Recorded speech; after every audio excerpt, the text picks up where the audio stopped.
திரு சுஜாதா அவர்களின் வசந்த் வசந்த். நாளை காலையில் கிளம்புறதுக்குள்ள நீ ஒரு நடை பேராசிரியை போய் பார்த்துட்டு வந்துடு என்றார் கணேஷ். இதோ இப்போவே வசந்த் பேராசிரியரை பார்ப்பதை விட அவருடைய மகள் தரிசனத்தில் ஆர்வமுள்ளவன் போல் தெரிந்தார். விசிலை அடித்து கொண்டே தலையை வாரிக்கொண்டான், அதாவது கலைத்து கொண்டான். கணேஷ் அவனை சுவாரஸ்யமாக பார்த்து, காதல்னா நடுராத்திரியிலே தரையில் எடுப்பாங்கன்னு எனக்கு இன்றைக்கி தான் தெரியும் என்றார். இல்லை பாஸ், போகிறப்ப கொஞ்சம் பர்சனாலிட்டியாக போகலாமேன்ட்டு தான்.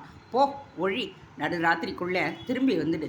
திரும்பி வர்றப்ப குஷியாக ஒரு கேப்ரே அருணில் ஒரு பாப்பா துள்ளி விளையாடுதான். ஏய், ஒழுங்கா வீட்டுக்கு வந்து சேரு. வசந்த் பேராசிரியரின் வீட்டை அடைந்த பொழுது 10 மணி இருக்கும். வாயில் கதவில் பொத்தானை கொஞ்ச நேரம் அழுத்திய பின்தான் உள்ளே பால் சோற்று விசுவாச பமரேனியன் வள்ளென்று ஒருமுறை சாஸ்திரத்துக்கு குரல் கொடுத்தது. யாரு என்று தூக்க குரல் கேட்டது. நான் தான் சார் வசந்த். எந்த வசந்த்? இருக்காங்களா என்ன? கதவை திறங்க சார், உங்களுக்காக கடிப்பட்டு வந்திருக்கேன். என்ன விஷயமா இருந்தாலும் காலையில் பார்த்துக்கலாம், இப்போ கதவை திறக்கிறதுக்குள்ள. இந்த முறை இனியாவின் குரல். இனியா, இது அநியாயம் என்றான். காலையில் பேசலாம் எல்லாம். இனியாவின் குரலில் ஏன் இந்த ஐஸ் என்று வசந்துக்கு புரியவில்லை.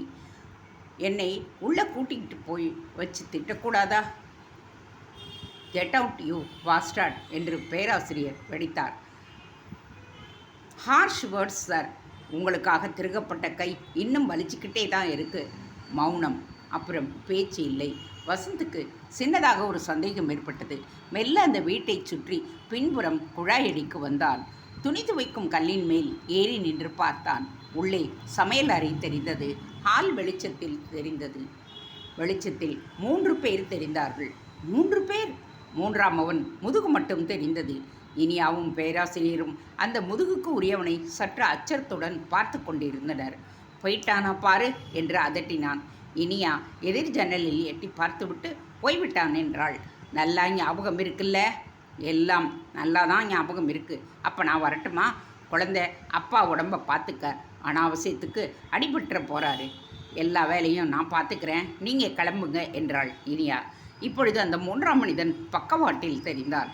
காலையில் அந்த ராமலிங்கம் கோஷில் பார்த்த முகமாக அது இருந்தது. அவள் வாயில் கதவை திறந்து வெளியே சென்று சற்று தூரத்தில் மரத்தடியில் நிறுத்தி இருந்த மொபைக்கை உதைத்து புறப்பட்டான். வசந்த் மறுபடியும் வாயில் கதவுக்கு வந்து பெல்லை அழுத்தினார். யாரு? சார். மறுபடியும் வசந்த். நீ இன்னும் போகலையா? இப்போ கதவை திறக்கலாம்ல? சற்று நேர யோசனைக்கு பின் கதவு திறந்தது. ஏன்பா, உங்களுக்கெல்லாம் வேற விவசாயே கிடையாதா? பயப்படாதீங்க, கோச்சுக்காதீங்க. வசந்த் சட்டுன்னு உள்ளே வந்துருங்க என்றாள் Iniya. That is the girl. உங்களுக்கு என் உதவி தேவை, ரைட்? வசந்த் உள்ளே நுழைந்து, உட்கார சொல்லட்டா? பரவாயில்ல, உட்காந்தே தீர்றேன் என்றான். சொல்லுங்க, அந்த ஆள் என்ன பயமுறுத்திட்டு போனான்? பேராசிரியர் தலையை அழுத்தி பிடித்து கொண்டு சற்று நேரம் மௌனத்திற்கு பிறகு, தெரியாதனமா வெட்டி வம்பில் வந்து மாட்டிக்கிட்டாச்சு. சாரி வசந்த், முதல்ல கொஞ்சம் ஹார்ஷாக பேசிட்டேன். கட்டுரை கழிச்சுதா? காலையில் அங்கே போயிருந்தியா? கேட்காதீங்க, போனேன். அடி உதை வாபஸ், அவ்வளோதான். அடடா என்றாள் இனியா. டானா யூஸ் பண்ணாதே, வலிக்குது. வசந்த், கட்டுரை போனால் போகுது, விட்டுடு. விஷயம் ரொம்ப தீவிரமாயிடும் போல் இருக்குது. இப்போ வந்தானே அந்த ஆள் யார் தெரியுமா? காலையில் இவன் தான் சார் என் கண்ணிலே சுண்டு விரலை மடக்கி விட்டவன். அந்த ராஜராஜன் கிணத்துல என்னவோ இருக்குது. இப்போ வந்தவன் என்ன சொல்லிட்டு போனான் தெரியுமா? கொஞ்ச நாளில் அவங்களே கட்டுரையை திருப்பி கொடுத்துருவாங்களாம். அது வரைக்கும் அதை பற்றி யார்கிட்டையும் மூச்சு கூட விடக்கூடாதான். விட்டால் பளபளன்னு கத்தியை காமிச்சான். அப்பா கழுத்துக்கிட்டே லேசா கீரியும் காட்டினான். எனக்கு ரொம்ப பயமாக இருக்கு வசந்த். அவங்களாம் யாரு என்றாள் இனியா. அவள் வதனத்தில் பய ரத்தம் பாய்ந்து இன்னும் சிவப்பாக்கி இருந்தது. வசந்தின் டயஸ்டாலிக் ஒரு 10 பாயிண்ட் எகிரியது. இனியா, கொஞ்சம் அப்பாவில் ஒத்தி நின்றுக்க. அப்பா கிட்ட சீரியஸாக பேசணும். ஐயா, உங்களால் அந்த ராஜராஜன் கிணத்தை அடையாளம் காட்ட முடியுமா? ஏன், எதுக்கு? பொடிநடையாக இங்கே போயிட்டு வந்துடலான்னு பாஸ் யோசனை சொன்னார். வேண்டாம்ப்பா, ஏதாவது விபரீதம் ஆகிடும். நாங்கள் விபரீதத்திலேயே கையெலம்புறவங்க. நீங்கள் பயப்படாமல் சொல்லுங்கள். உக்கல் எக்கல் வடார்காடு மாவட்டத்தில், செங்கல்பட்டு மாவட்டம் இல்லையா? இல்லை. அது எக்ஸாக்டாக எங்கே இருக்குன்னு படம் வரைஞ்சு பாகங்களை குறிக்க முடியுமா உங்களால்? முடியும். முதல்ல அதை செய்யுங்க. அது வரைக்கும் உங்கள் டாக்டரை விசாரிக்கிறேன். என்ன இனியா கொஞ்சம் ஆடி போயிட்ட போல இருக்கே? பயப்படாத, இவங்கள்லாம் சுண்டைக்காய் பசங்க. அப்பா, அந்த கிணத்துல என்னதான் இருக்குது? இல்லைம்மா, எனக்கு தெரிஞ்ச வரைக்கும் அது வெறும் பாழும் கிணறு. திடீர்னு இவ்வளவு பேருக்கு அதில் என்ன இன்ட்ரெஸ்ட்னு தான் எனக்கு புரியலை. நீங்கள் அந்த இடத்தை பார்த்துருக்கீங்களா? பார்க்காம தீசிஸ் எழுத முடியுமா? என்னையா கேள்வி? கோவிச்சுக்காதீங்க, இப்பெல்லாம் ட்ராமா நோட்டீஸ் மாதிரி கொடுக்குறாங்கன்னு கேள்வி, அதனால தான் கேட்டேன். 6 வருஷம் ரிசர்ச் பண்ணேயா, ஒரு வெள்ளைக்காரன் கூட. பாழுங்கிணத்து மேலேயா கில்லாடி சார் நீங்கள். கிணறு மட்டும் இல்லை, அதுக்கு பக்கத்தில் இருக்கிற இன்ஸ்கிரிப்ஷன்ஸ். அடடா, வைத்தியநாத சுவாமி கோயில், மாரவர்மன் திரிபவீர பாண்டியன், சகல லோக சக்கரவர்த்தியா, தின்னன். ஈஸி பளிங்கு மாதிரி எனக்கு புரியுது. எனக்கு வேண்டியது ஒரு சின்ன மேட்டர். அந்த இடத்துக்கு என்னை போல ஒரு பாமரன் போக வழி, அது மட்டும்தான். சரி, தரேன். பேராசிரியர் ஒரு காகிதத்தில் வரைபடம் போல் போட துவங்க வசந்த் இனியாவிடம் தன் கையை காட்டி, எப்படி கண்ணி போயிருக்கு பாரு, காலையில் பட்ட தர்ம அடி எல்லாம் அந்த கட்டுரையை தேடிக்கிட்டு போனப்ப ஏற்பட்ட விழுப்புண்கள் தான் என்றாள். உனக்கு என்ன இச்சு? என்ன வலிக்குது தெரியுமா? இனியா சைகையில் அப்புறம் என்றாள். பேராசிரியர் ஏதோ குறிப்புக்காக அடுத்த அறைக்கு செல்ல வசந்த் உடனே உயிர் பெற்று, இத்தனை நேரம் உங்கள் அப்பா கடிச்சார், காலையில் உங்களுக்காக உதைப்பட்டேன், 3 இச்சிலே ஒன்றாவது கன்னத்திலே நீ கொடுத்தாகணும் என்றான். வசந்த் அவளுக்கு மிக அருகில் வந்து விட்டான். இனியா அவனை ஒரு முறை வாசனை பார்த்துவிட்டு மூக்கால் சின்னதாக அவன் மூக்கை உரசிவிட்டு மார்பில் கையை வைத்து தள்ளிவிட்டு அகற்றினாள். இது போதும், 2 நாளைக்கு தாங்கும். பேராசிரியர் அங்கு வந்து, இந்தா இதில் எல்லாம் குறித்து கொடுத்துருக்கேன். எனக்கு என்னமோ இவங்களுக்கும் சரித்திரத்துக்கோ சம்மந்தம் இல்லைன்னு தோணுது. எதுக்காக தேடுறாங்கன்னு தான் தெரியல என்றார். அவங்க ஏதோ ஒரு கெட்ட காரியத்துக்காக கோஷ்டியாக அங்கே போயிருக்காங்க. என்ன காரியம்னு கண்டுபிடிச்சாதான் எங்கள் காரியம். அதுதான் எங்களுக்கு வேலையே. வரேன் சார், வரேன் இனியா. வசந்த் தீர்மானத்துடன் திரும்பி செல்லும் பொழுது உமர் கய்யாம் என்கின்ற ரெஸ்டாரண்ட்டில் வாசல் இழுத்து மூடப்பட்டு உள்ளே திடும் என்று காபரே இசை வழிந்தோடியது. வெளியே கலாட்டாவை எதிர்பார்த்து 1-2 தாட்டியான தர்வான்கள் காவலுக்கு நின்றிருந்தனர். வசந்த் அந்த மரநிழலில் பைக்கை மறுபடி பார்த்தான். என்ன பிரதர், ஷோ நடக்குதா? வசந்த் தந்த ரூபத்தை துவாரபாலகன் பற்றி கொண்டு கதவின் தேவைக்களவுக்கு மட்டும் திறந்து உள்ளே அனுமதித்தான். சங்கீதம் கலந்த புகைப்படலம் தாக்கியது. அவ்வளவும் ஆண்கள் கூட்டம். அவர்களின் ஊடே லாவினியா என்று பெயரிடப்பட்ட ஒரு சேலம் லோக்கல். ஜீனாக்கள் ஒவ்வொன்றாக உதறிக்கொண்டிருக்க வசந்த் மொபைல் காசாமியை தேடினான். இருட்டில் அடையாளங்கள் கரைந்திருந்தன. லாவினியா ஒரு சுற்றி 1/2 ஹெக்டேர் முதுகை காட்டினாள். ஆர்கெஸ்ட்ரா கைவசம் இருக்கும் வாத்தியங்களை எல்லாம் துவம்சம் பண்ணி முடித்து கடைசி நேரத்தில் உம்பப்பாவில் வந்து விளக்கு அணைவதற்கு முன்னால் ஒரு கணம் விளக்கு அணிந்தது. மற்றபடி விளக்குகள் மறுபடி மலர்ந்த பொழுது மேடை காலியாகி இன்டர்வல் விட்டிருந்தார்கள். வசந்த் சுற்றிலும் பார்த்தான். அவனை காணவில்லை. யாரை பார்க்குறீங்க பிரதர்?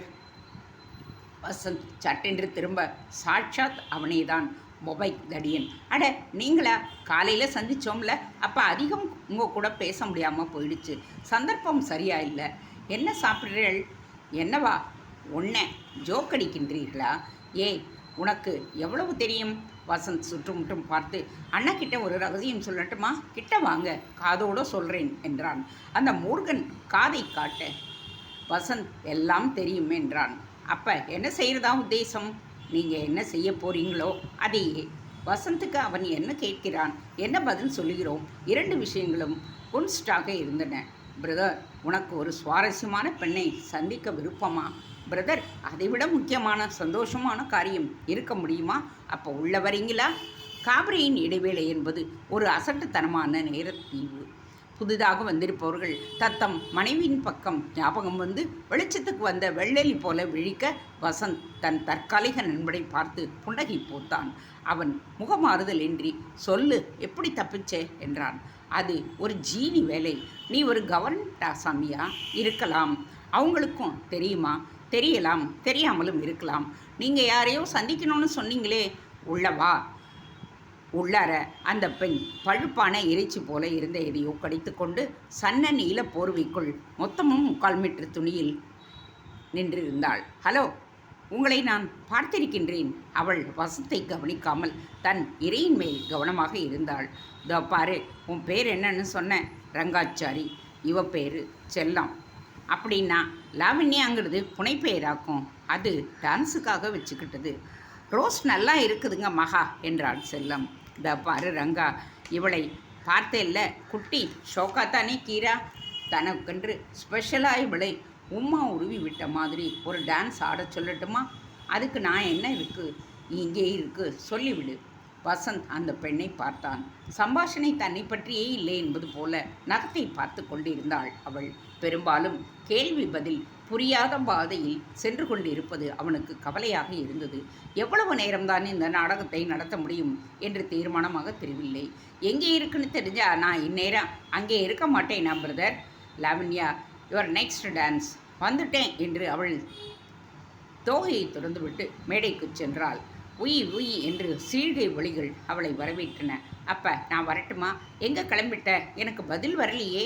முதல்ல நீங்கள் யார் கட்சி அதை சொல்லும் முன்னால். அவன் சுதந்திரமாக வசந்தின் சட்டைப்பையை தொட்டு பைக்குள்ளார என்ன வச்சிருக்கேன் என்றான். சும்மா காகிதம். காட்ட மாட்டியா? காட்டிட்டா போச்சு என்று வசந்த் சட்டென்று உதவி கொண்டு எழுந்தான். ஒரே பாய்ச்சலில் கதவை நோக்கி ஓடி அதை மோதி திறந்தான். வெளியே விரைந்தான். சந்துக்குள் நுழைந்து மற்றொரு முறை திரும்பி மோட்டார் சைக்கிள் திடுதிடுவென்று உயிர் பெறும் ஓசை கேட்டுவிட்டு சற்று நேரம் காத்திருந்து விட்டு மறுபடி அந்த ரெஸ்டாரண்ட் வாசலை கண்டார். லாவண்யா தன்னுடைய டியூட்டி முடிந்து பொட்டலமாக வீட்டுக்கு பாக்கி சிக்கனை எடுத்துக்கொண்டாள். செல்லம், எங்கே வீட்டுக்கா? ஆமாம். வீடு எங்கே? சிந்தாரிப்பேட்டையா? ஏதோ ஒரு பேட்டை. கொஞ்சம் வெறுப்பில் இருக்கீங்க போல. எனக்கு தெரிஞ்ச கேப்ரே ஆர்டிஸ்ட் எல்லோருடைய வாழ்க்கையிலும் பின்னணியில் ஒரு சோகக்கதை இருக்குது. கடைசியில் ஒரு கொண்டி தங்கை, ஒரு நொண்டி தங்கை. எனக்கு அதெல்லாம் ஒன்றும் இல்லையா. காசு தர்றாங்க, அதனால் ஆடுறேன். நல்ல பிரின்சிபல். செல்லத்துக்கு சுமார் 20 இருக்கலாம். ஒரு இடது கையால் தூக்கி விடலாம் போல மெலிதாக இருந்தாள். அவனை உனக்கு எப்படி தெரியும்? முதலாளிக்கு ரொம்பவும் வேண்டியவர். எனக்கு கூட முதலாளி தெரியும். அப்படியா? நான் வரேன். வீட்டு வரைக்கும் துணைக்கு வரட்டுமா? வேண்டாம். உன்னை பார்த்தா ஆள் புதுசு மாதிரி இருக்குது. இவங்க சவகாசமெல்லாம் உனக்கு வேண்டாம். அதான் சொல்வேன். விலகிக்க. அடிபடுறதுக்குள்ளே விலகிக்க. அவள் பின்கதவை திறந்து இருட்டில் சைக்கிள் ரிக்ஷாவில் ஏறி சென்றாள். ஒரு மோட்டார் சைக்கிள் மூர்கன் ஒரு காப்ரே கண்ணி விஷயம் கொஞ்சம் சுவாரஸ்யமாக போதில்லை பாஸ். திருடங்க சவகாசம் அதிகமாகிக்கிட்டே வருது. நீ ஏன் அங்கெல்லாம் போகிற? நேராக வீட்டுக்கு வர வேண்டியதானே? கணேஷ் கலைந்த தூக்க வெறுப்பில் இருந்தான். அந்த ஆள் என்னை கவர்மெண்ட்டான்னு கேட்டான். அப்படின்னா இது சர்க்கார் சம்மந்தமான விஷயம். எங்கே எது இருக்குது? எல்லாத்தையும் காலையில் பேசிக்கலாம். தூங்கி தொலை. காலையில் போகிறோமில்ல, போகலாம். அதிகாலை வசந்த் உற்சாகத்துடன் கணேஷின் தூக்கத்தை கலைத்தான். பால் வாங்கி வந்து காப்பி தயாரித்தான். ரேடியேட்டருக்கு தண்ணீர் நிரப்பினான். காரை துடைத்தான். உடுப்பியிலிருந்து பொட்டலங்களை தருவித்தான். முதல்ல காஞ்சிபுரம். அங்கேருந்து வந்தவாசி போகிற பாதையை பிடிக்கணும். அங்கேருந்து ஏங்க கூழமந்தல் போகிற பாதை இதுதானே? கூழமந்தலில் எங்கே போகணும்? உக்கல். அங்கே நானும் அங்கே தாண்டா போகணும். பஸ் வருமானு காத்துக்கிட்டு இருந்தேன். ஏறுங்க பெரியவரே. பெரியவர் சந்தோஷமாக ஏறிக்கொண்டு கதவை படீரென்று சாத்தினார். சினிமாக்காரவங்களா? இல்லை. உக்கல்ல என்ன சோழி? கோயிலுக்கு போகணும். பெருமாள் கோவிலா? எல்லா கோயிலையும் பார்க்கணும். சாமி கும்பிட்றதுக்கா? இல்லை. ஆராய்ச்சியா? அது மாதிரி தானே வச்சுக்கோங்களேன். கூளமந்தையில் ஒரு பழைய கோவில் இருக்குது. கவர்மெண்ட்டு அதை பாதுகாக்கிறாங்க. பெரியவரே, கன்ஃபியூஸ் பண்ணாதீங்க. முதல்ல உக்கலை பார்க்கலாம். அங்கே ரங்கராஜன் கிணறுன்னு, ராஜராஜன் கிணறுன்னு ஒரு இடம் தெரியுமா உங்களுக்கு? தெரியாதுங்க. ஆனால் நிறைய கிணறு இருக்குது. ஆற்றில் நீர் இல்லை. சவுக்கு தொப்புகள் தெரிந்தன. நகர நாகரிகம் தீண்டிய 2 கெட்டான் நிலையில் தன்னை இன்னும் தீர்மானிக்காத நிலையில் இருந்தது உக்கல் கிராமம். புழுதி மேகத்தில் சிறுவர்கள் தொடர தெரு திண்ணை சீட்டாட்டங்களில் இருந்து கேள்வி முகங்கள் எட்டி பார்த்தன. பேண்ட் அணிந்த வாலிபர்களும் தென்பட்டனர். இந்த ஆத்துக்கு பேரென்ன பெரியவரே? செய்யாருங்க. கோவில் எங்கே? இதாங்க பெரிய தெரு. இப்படியே கிழக்கால போனீங்கன்னா பெருமா கோயில் வந்துருங்க. அப்படியே வடக்க போனால் ஈஸ்வரன் கோயிலுங்க. நேராக போனால் கம்மாள தெரு, முதலியார் தெரு, அப்புறம் பாப்பார தெரு. ஹோல்டான், தொடர்கதையை நிறுத்திடுங்க. மேக்கப் போனா மேக்கே போனா சம்பளவு தெருவருங்க. சரிதான் பாஸ். மனு இன் ஆக்ஷன். கோவிலில் கிணறு இருக்கா பெரியவரே என்றான் கணேஷ். பெரியவரே, நேத்திக்கு உங்கள் கிராமத்துக்கு புதுசாக பட்டணத்திலேருந்து யாராவது வந்தாங்களா? பழுப்பா நீளமா ஒரு மோட்டாரில்? இல்லைங்களே, எனக்கு தெரிஞ்ச வரைக்கும் தெரியலீங்களே. நான் ஊரில் தானே இருந்தேன். கார் பெருமாள் கோயில் வாசலில் இருக்க சிறுவர்கள் சூழ்ந்து கொள்ள வசந்தும் கணேஷும் பெரியவர் வழிகாட்ட உள்ளே சென்றனர். நுழைவாயில் சிதிலமாகி இருந்தது. கோபுரமற்று உயர்ந்த கல் தூண்கள் மேல் கூரை வேய்ந்திருந்தது. எதிரே நடனமேடை போன்ற அமைப்பு தெரிந்தது. சுமார் 12 அடி உயரத்தில் அதன் பின் தெரிந்த கருவறை திறந்தே இருந்தது. கிணறு இருக்கா? அங்கே பாருங்க, ஓரத்தில் ஒன்று இருக்குதுங்க. கோயிலின் தென்மேற்கு மூலையில் அந்த கிணறு தெரிந்தது.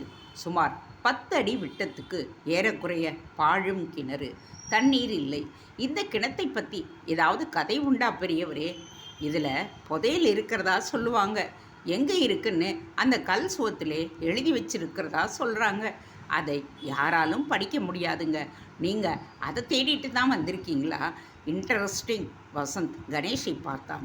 கணேஷ் அந்த கருவறை பக்கம் செல்ல வசந்த் அவனை பின்தொடர்ந்தான். கருவறையின் கல்கோட்டில் வெளிப்புறத்தில் எழுத்துக்கள் வெட்டப்பட்டிருந்தன. லப்பெருநில செலவியும் தனக்கே உரிமை. தலைக்கால் புரியவில்லை பாஸ். ஒரு சில பேருக்கு புரிஞ்சிருக்கு. மட விளாகத்தில் கை கால் முடிஞ்சு சிலைங்க இருக்குங்க, பார்த்துக்கங்க. முள்ளு செடிங்க அங்கே அதிகம் இருக்கும். வளர்ந்த நெருஞ்சி முட்களின் உபயத்தில் நோண்டினான் வசந்த். எனக்கென்னவோ நாம் தேடுற இடமே தப்புன்னு தோணுது. பேராசிரியர் இதையே ஆராய்ச்சி செய்திருக்கார் 5 நிமிஷத்தில். அதுக்கு மேலே இந்த இடத்துல எவனாலையும் நிற்கக்கூட முடியாது. ஏயா, உங்கள் உக்கல் கிராமம் முழுக்க இங்கே தான் வந்து உட்கார்றாங்களா? கப்பு தாங்கலையே. நம்ம வீட்டுக்கு வர்றீங்களா? மோர் குடிக்கலாம். அப்புறம் வரோம் பெரியவரே. இல்லை, பட்டணத்துக்காரங்களுக்கு டீ தண்ணி வேணும்னா என் மவ நல்லா டீ வைக்கும். அவளுக்கு என்ன வயசு? சின்னதுக்கு 10-15. பாஸ், ஒரு கப் டீ அடிச்சுட்டு வந்துடலாமே. You are suppose to be in love with Iniya Vasanth. Oh yes, மறந்தே போயிட்டேன். நீங்கள் போய் அங்கே போயிடுங்க பெரியவரே. கணேஷ் மறுபடியும் கிணற்றுக்கு சென்று எட்டி பார்த்தான். இதில் எதுவும் இருக்கிறதாக எனக்கு தெரியல. அப்போ நான் வரட்டுங்களா? வாங்க பெரியவரே. ராத்திரி தங்குவீங்களா? சான்ஸ் இல்லை. பெரியவர் சிறுவர்களை விரட்டி அடித்து கொண்டு விலக வசந்தும் கணேஷும் தனியே விடப்பட்டார்கள். கோயிலை விட்டு வெளியே வந்து சற்று தூரம் நடந்தார்கள். வசந்த், ஒரு ஆள் நம்ம பின்னாலேயே வந்துக்கிட்டு இருக்கான். கவனிச்சியா? கவனிச்சேன் பாஸ். விசாரிச்சிடலாமா? கண்டுக்கிடாமல் நட. நேராக வெளித்தெருவில் நிறுத்தப்பட்டிருந்த காருக்கு நடந்தார்கள். காரை கிளப்பும் தருணத்தில் அவன் சற்று அவசரமாக அருகில் வந்து, 1 நிமிஷம் உங்களோட பேசணும் என்றார். பேசுங்க. கார் மெட்ராஸ் போகுதா? இப்போதைக்கு இல்லை. நான் ஏறிக்கலாமா? நீங்கள் யார்? உங்ககிட்ட முக்கியமாக ஒரு விஷயம் சொல்லணும். சொல்லுங்க. கணேஷ் காரின் என்ஜினை இளைப்பாற்றினான். தனியாக உடனே வந்தா சொல்கிறேன். ஏன் இங்கேயே சொல்லுங்களேன். நீங்கள் என்ன பண்ணுறீங்க? உங்களை சதாசிவரங்கிற போய் அவன் சொல்ல வந்ததை முடிக்காமல் சட்டென்று நிறுத்தி விட்டான், அல்லது நிறுத்தப்பட்டு விட்டான். அவனிடமிருந்து அடுத்து அக்கென்று ஒரு வினோத சப்தம் எழுந்தது. அப்படியே கார் கதவுக்குள் எட்டி பார்ப்பவன் போல் வசந்தின் முகத்தோடு முகம் ஒட்டிக்கொண்டான். என்ன சார் முத்தம் கொடுக்குறீங்க? அவன் வாயை திறந்து காற்று தான் வெளிவந்தது. Vasanth, something wrong, terribly wrong. Vasanth car கதவை தள்ள முயற்சி செய்தான். முடியவில்லை. இடையில் கணேஷ் காரின் மறுபுறம் வெளிப்பட்டு அந்த புதியவனை பின்புறத்தில் இருந்து அணுக, மை காட், அவன் முதுகில் கத்தி சொருகப்பட்டு ரத்தம் வழிந்து கொண்டிருந்தது. மெல்ல மெல்ல கூட்டம் சேர ஆரம்பித்தது. கூட்டத்தின் நெருக்கத்தில் எதுவும் செய்ய முடியாது. மிக விரைவில் ஏதாவது செய்தாக வேண்டும். அவசரம். கணேஷ் அந்த உடலை அப்புறப்படுத்துவதற்கு தயங்கினான். கிராமத்தின் போலீஸ் அமைப்பில் சிக்கல்கள் இருக்கலாம். வசந்த், குவிக், காரை எடு. பாஸ், உயிர் இருக்க மாதிரி தெரியுது. ஏன்பா, இங்கே பக்கத்தில் ஆஸ்பத்திரி எங்கே இருக்குது? மாட்டு ஆஸ்பத்திரிங்களா? ஸ்டார்டரை 4-5 முறை இயக்கியும் பயனில்லை. மனுஷா ஆஸ்பத்திரிப்பா. பாஸ், பிளட் ஆகிருக்கு. காரும் சண்டி பண்ணுது. யாருங்க இந்த ஆள்? செத்துட்டானா இந்த ஆள்? இல்லைடா, மூச்சு வருது. கணேஷ் தீர்மானித்து அவனை நிமிர்த்தினான். வசந்த், போலீஸ் ஸ்டேஷன் எங்கன்னு முதல்ல விசாரி. அந்த வண்டியை நிறுத்துங்க. யோ மாட்டு வண்டி கொஞ்சம் வரியா? கத்தி குத்து அம்சம். கத்தி குத்துங்க. செத்த பொணமா நான் மாட்டேங்க. யோ சாவு கிராக்கி, இன்னும் ஆள் சாகலையா? தூக்குடா. ஏய், புஸ்ஸுன்னு மூச்சு விடுறத பார்த்தா 12 மணிக்கு போயிடுவான் ஐயா. இல்லை, நீங்கள் பேசி முடிக்கிறதுக்குள்ளேயே போயிடுவான். தூக்கையா என்றான் வசந்த். கணேஷ் அந்த முதுகின் கத்தி குத்தை பார்த்தான். ரத்தம் கட்டி தட்ட ஆரம்பித்தது. பாஸ், வசமாக கிராமத்தில் மாட்டிக்கிட்டோம். ஏன்பா இந்த பக்கம் தங்க ஏதாவது ஹோட்டல் இருக்கா? அதுக்கு டவுனுக்கு போயிருங்க. என்ன ஆச்சு? ஏதாவது நிலத்தகராறா? குத்தி போட்டுட்டாங்களா? இந்த ஊரில் இதெல்லாம் சகஜமுங்க. வண்டியின் முன்பக்கத்தில் வசந்த் ஏறிக்கொள்ள கணேஷ் அந்த தெரு அத்தனை பேரிடம் பின்தொடர்ந்தான். தெரு கதவுகள் ஜன்னல்களே எல்லாம் உயிர் பெற்று பளிச்சென்று பெண்முகங்கள் எட்டி பார்த்தன. கணேஷ் அருகே நடந்த சற்றே வயதானவரிடம், ஏங்க இங்கே சதாசிவம்னு யாரும் இருக்காங்களா? இதோ சதாசிவம், குறிப்பிட்ட சதாசிவம் அருகில் வந்தான். சின்ன பையன், 10 வயது தான் இருக்கும். இவன் இல்லைங்க, வேற சதாசிவம். யாரை சொல்கிறீங்க? ஊரில் 800 சதாசிவம் இருக்குங்க. கணேஷின் ஞாபகத்தில் அந்த அரைகுறை வாக்கியம் வெட்டியது. சதாசிவம்னு ஒருத்தரை இங்கே அந்த பேரில் ஊர் பெரிய மனுஷங்க யாராவது இருக்காங்களா? டாக்டர் ஐயா பேர் சதானந்தம். சதாசிவங்கிற பேரை சொல்லுங்க முதல்ல. லோக்கல் பண்டாஸ்பத்திரியில் எமர்ஜென்சிக்கு தயாராக இல்லை. டாக்டர் சாப்பிட போயிருந்தார். உதவியாளர் லீவில் இருக்கிறாராம். நர்ஸ் இன்னும் போஸ்ட் ஆகவில்லையாம். பின்ன நீங்கள் யார்? நான் எங்கள் வைத்தியம் பார்க்க வந்தவங்க. நாசமாக போச்சு பாஸ், இவன் காலி. ஏயா, அடுத்த ஆஸ்பத்திரி எவ்வளோ தூரத்தில் இருக்குது? யாருப்பா அது? ஆள் புதுசாக இருக்குது என்று ஒரு அதட்டும் குரல் கேட்டது. கிராமத்தின் போலீஸ் தொப்பி தென்பட்டது. வாங்க என்றான் வசந்த். ஒதுங்கடா, என்ன கூட்டம் போட்டுக்கிட்டு பட்டணத்துக்காரங்கள் நீங்களே? ஆமாங்க. என்னம்மா, நீங்கள் பாடியை எடுக்க போகும் கான்ஸ்டபிளுக்கு 40 வயசு இருக்கும். கிராமத்திலேயே பிறந்து வளர்ந்து மணந்து பழசாக்கி போன ஆசாமி என்று தோன்றியது. ரூல்ஸ் அவருக்கு தெரிந்திருக்க அவசியமில்லை. அடிபட்டிருக்கான், ரத்தம் கொட்டுது, உசுறு இருக்குது.